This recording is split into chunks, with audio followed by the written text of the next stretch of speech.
Zelensky ने युद्ध रोकने के लिए जिस सीज़फायर का ऑफर दिया है, उस ऑफर में पुतिन को बड़ी साजिश नजर आ रही है।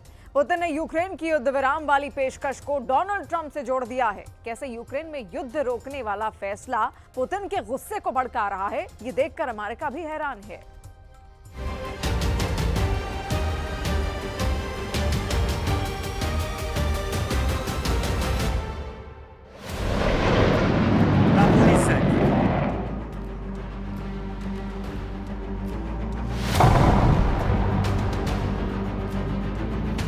Короче, дрон.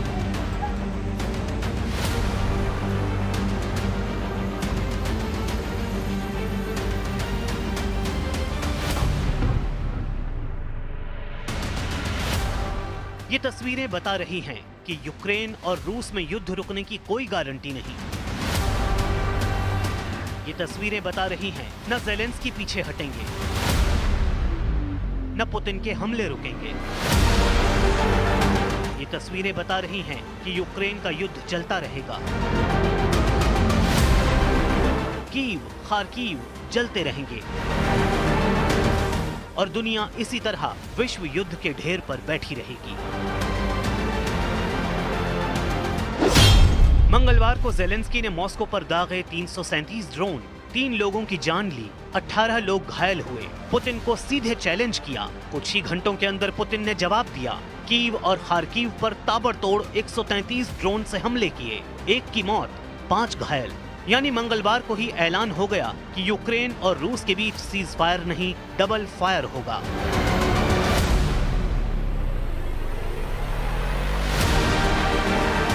जब यूक्रेन और रूस एक दूसरे पर हमले कर रहे थे, तब सऊदी अरब में अमेरिका और यूक्रेन के अधिकारियों के बीच हुआ एक बड़ा फैसला जिसकी उम्मीद ट्रंप को भी नहीं थी और पूरा यूरोप भी इस फैसले से चौंक गया है।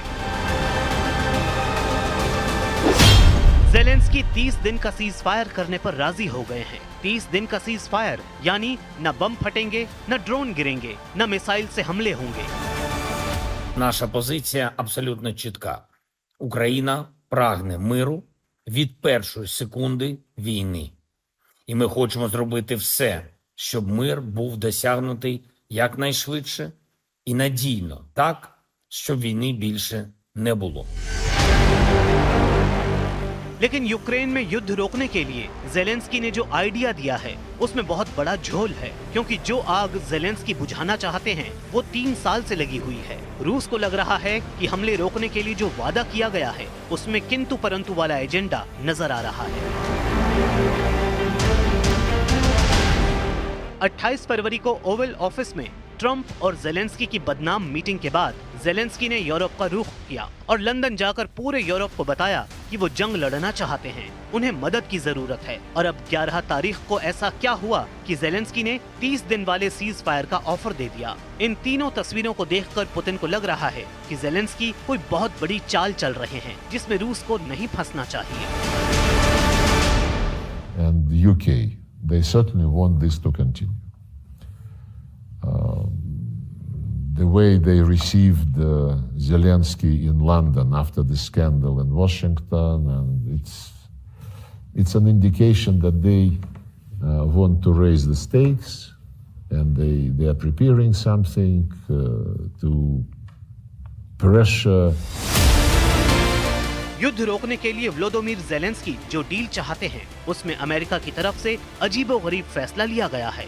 सीज फायर के बदले अमेरिका ने ज़ेलेंस्की को तोहफा दिया है और कहा है कि वो यूक्रेन को हथियार सप्लाई शुरू कर देगा और रूस को लेकर इंटेलिजेंस भी देना शुरू कर देगा।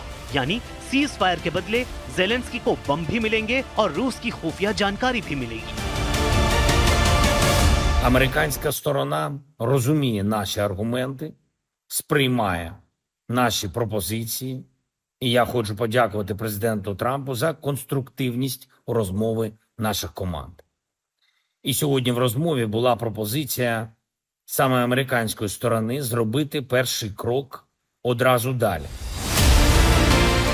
सवाल है कि क्या रूस ज़ेलेंस्की के युद्ध विराम वाले ऑफर पर राजी होगा, क्योंकि रूस ने उस वक्त यूक्रेन पर जवाबी हमला किया जब अमेरिका और यूक्रेन के अधिकारियों के बीच सऊदी अरब में बात चल रही थी। रूस ने राजधानी कीव पर हमला किया। दूसरे सबसे बड़े शहर खार्किव को भी नहीं बख्शा। इन दोनों शहरों पर ज़ेलेंस्की के एयर डिफेंस सिस्टम रूस के ड्रोन को रोकने में रात भर बिजी रहे।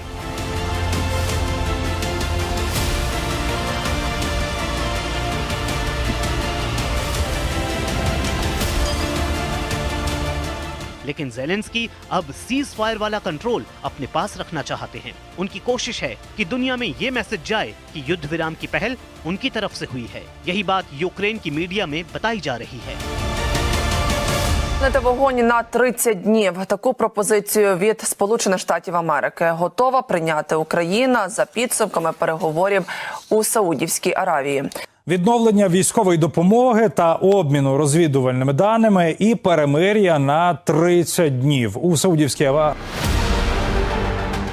ज़ेलेंस्की और यूक्रेन का मीडिया तो सीज फायर का शोर मचा रहे हैं, लेकिन पुतिन के हमले झेल चुके यूक्रेन के लोगों को रूस पर यकीन नहीं है। पुतिन की फोर्स डॉनबास पर हावी है। खार्किव और ओडेसा में हमले हो रहे हैं। कीव पर कब कौन सा ड्रोन आकर कब गिरेगा, ये सोचकर यूक्रेन की कैपिटल रात भर जागती है। ऐसे में यूक्रेन का मूड तो कहता है कि ये सीज फायर नहीं बल्कि डबल फायर होगा। Наприклад, умовно, я Росія. На 30 днів. Окей, підкопимо більше дронів, зробимо ще більше ракет і через 30 днів просто зробимо дабл атаку. Росія хоче Одесу, Росія хоче Харків, Росія хоче Суми, Росія хоче всю Україну. Вони вже не один раз порушували і перемир'я, і домовленості. Через що нема віри. यूक्रेन के लोग जानते हैं कि जो युद्ध 3 साल से चल रहा है वो 3 दिन में नहीं रुक सकता, जबकि ट्रंप उसे 3 घंटे में रोकना चाहते हैं। ट्रंप के दबाव की वजह से ज़ेलेंस्की की तरफ से सीज फायर वाली पेशकश तो हुई है, लेकिन यूक्रेन की जमीन पर बमबारी अब भी जारी है।